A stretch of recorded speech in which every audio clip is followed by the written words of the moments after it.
Hello and welcome inside Everett High School football pregame show. I'm your host, Michelle Fenelon, alongside the voice of Everett High School sports, Josh DelGaizo. Josh, finally, no more fall one, no more fall two, just football in September.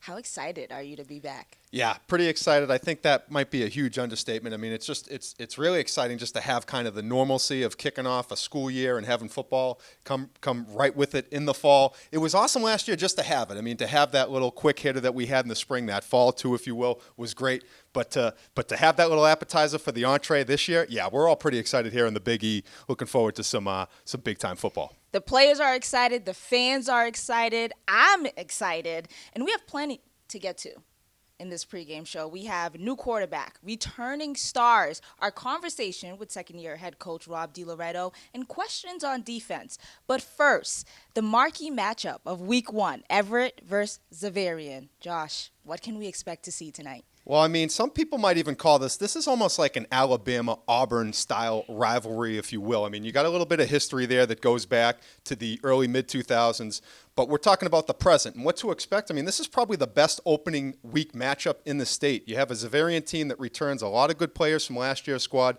Their only loss last year in the shortened season came to a very good Catholic Memorial team, who a lot of people felt they were the best team in the state last year. So you know this Xaverian team has a lot coming back, and they have a lot to prove against this Everett team. Their head coach, Al Fornaro, who's done a great job taking over for longtime coach Charlie Stevenson, he's still looking for his first win against the Crimson Tide since he's been the head coach, and they would like to do that with their opening week at home with their home crowd. Crimson Tide will have something to say about it, but it's going to be a big game. The Hawks have a lot on the table, and the Crimson Tide, we know they bring a lot back to the table as well. So you're looking for a big-time matchup, and with the Xaverian having lights now, this will be the second straight time we've played there with that Friday night feel, so should be a good one down in Westwood. Everett brings a lot back, but they don't bring back their quarterback from last year. So today we will see a new quarterback in junior Kamari Ellaby, his first start as a varsity quarterback.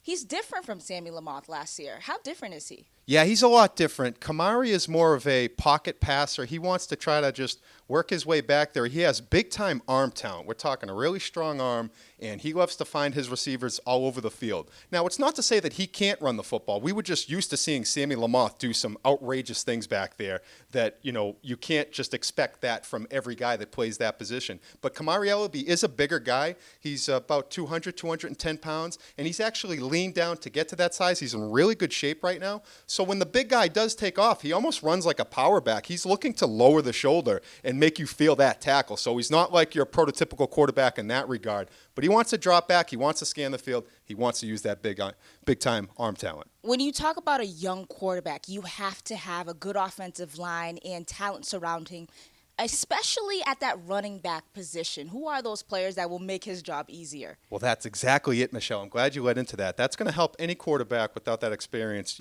take the keys and turn the ignition on at his own speed. So he has a tremendous offensive line that pretty much the whole unit is just about back. And they're big time. They have a lot of size, a collection of big guys up front, and they know each other. That chemistry has been very strong. And then it starts right in the backfield. You have I believe, one of the best running backs in the state, Jaden J.C. Cuervo. He is a big-time back. He's been doing it since his sophomore season. This is now his senior season. He's a big guy, about 225 pounds. He's got a lot of speed. Of course, we all know about Ish Zamore and the impact he's made since his freshman year. He's now a senior. And Ish, while you'll see him a lot of times out at wide receiver, he does a number of things. You get the ball in his hands, he helps your offense go. Another really good senior is Cam Muhammad, who's kind of like your Tyreek Hill, if you will, kind of that smaller speedster. But, man, if you give him a little bit of space, he'll take off. So I mentioned these skill players behind a tremendous offensive line, and I feel like that's going to help ease the transition of Kamari Ellaby into this offense. We know about the talented players Everett has, but what are your biggest concerns on this offense?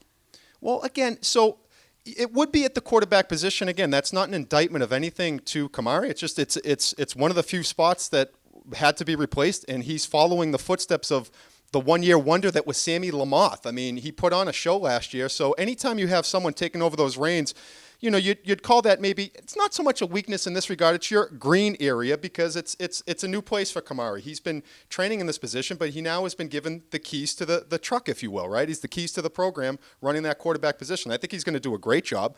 And but I would say that's my point of a little bit of question just because it's something new for the offense. Sticking with the offense, last year we talked about seeing that old Everett offense running the ball, pounding the ball. Do you feel like we'll see that again this year? Absolutely. I think why not? Again, we mentioned the offensive line almost ad nauseum, and it's not because the big guys should always get the praise. But when you have an offensive line like that, it allows you to really dictate the flow of the game. And what better way to do that with the running game? And I also mentioned a guy named Jaden Cuervo. He's a beast. He can get up and down the field in a hurry. A lot of guys don't like to tackle him. He's big. He runs hard. He's got speed.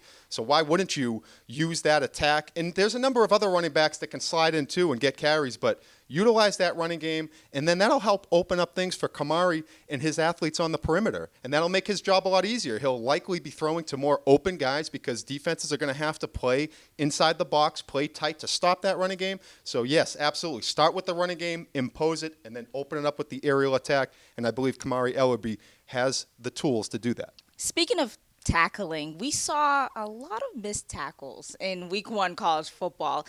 These two teams in high school football in general haven't been playing a lot of football. How sloppy do you think we'll see?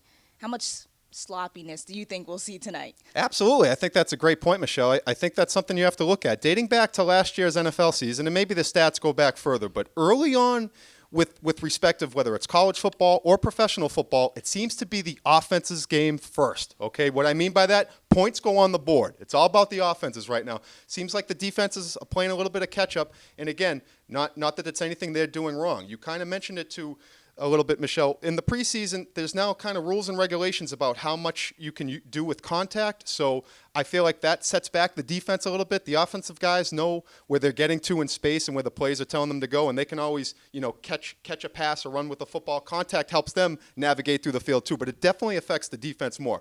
So with that being said, again, I would have to ride that school of thought. I think both teams, their respective offenses are probably going to be a little bit stronger in this game. I think you'll see that across the board. That just seems to be a thing nowadays. But it will come down to what defense can make more plays, especially in a top-notch matchup like this. It will come down to who can make that extra play, and it will probably come down to defense. Defense wins championships. I'm not sure that adage has changed yet, but it's definitely been the offensive show early on in the season. I'm glad you touched on defense because there are some questions on this Everett on the defensive side of the ball for Everett. They lost 3 of their 4 players on that secondary. What's your biggest concern on the defense? Well, right there, you just led into it. It would be in the secondary, and you lose 3 tremendous players that, again, they started sophomore, freshman year. These guys had tremendous chemistry back there. And to lose the likes of, Tyrese Baptiste, Sammy Lamoth, and Brandon Gibbs, anytime you lose a nucleus like that, that's going to be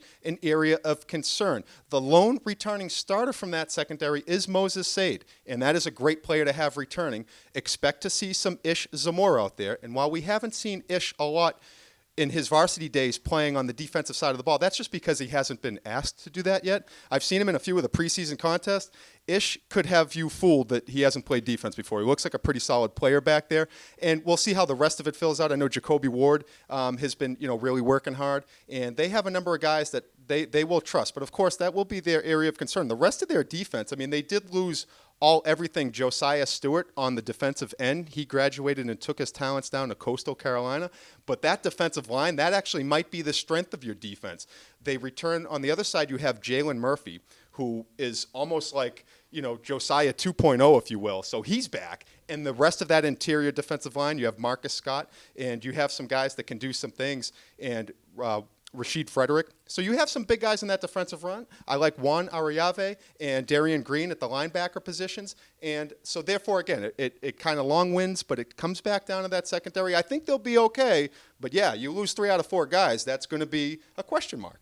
So if you are Xaverian tonight, how much do you throw the ball? Well, I think that's something that they're going to want to keep that in their bag, right? I know Xaverian traditionally, they want to ground and pound. But they have a solid quarterback that's coming up in the wings. So I'm sure that will be a point of how they can try to navigate and get their offense down the field. But with that being said, you still have to be, need to be quick and precise with those passes, because I do like that Crimson Tide defensive line. Yep. So you might not have a lot of time back there. Early on in these scrimmages, Jalen Murphy and company have been living in the other team's backfield. I know Mansfield and Peabody, two of our scrimmages, both of those teams, like to throw the football, and they did so pretty well, but they didn't have a lot of time to throw the football. So I think Xaverian, they're going to open it all up. They're going to want to try to move the ball down the field however they can. Traditionally, I think they'd like to do it with the running game. I'm just not sure. I think against Everett, you will need the passing game to try to get over the top on it. Absolutely. We're moments away from kickoff, but first, let's hear from second-year head coach Rob Diloreto about why he decided to schedule such a tough team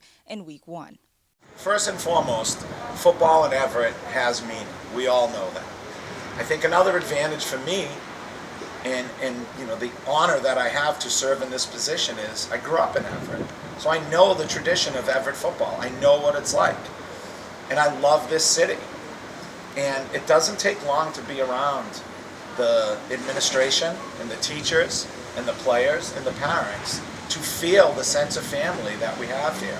I feel like our entire program, our entire Everett football family, really committed this summer to strength, conditioning, to getting ready physically for the season. We lifted and ran conditioning drills 4 days a week starting in the beginning of June right up until the season. And we had almost full participation every single day. Secondly, I feel like the kids have been focused mentally. I think they've been locked in. And I think they're emotionally in a really good place. So physically, mentally, emotionally, I feel like we've made a lot of progress. And so that's why I'm so excited for the kids. And I'm so proud of how hard they've worked. Kamari, has tremendous leadership skills. He's young. It'll be his first game playing varsity quarterback on Friday night. And I know that.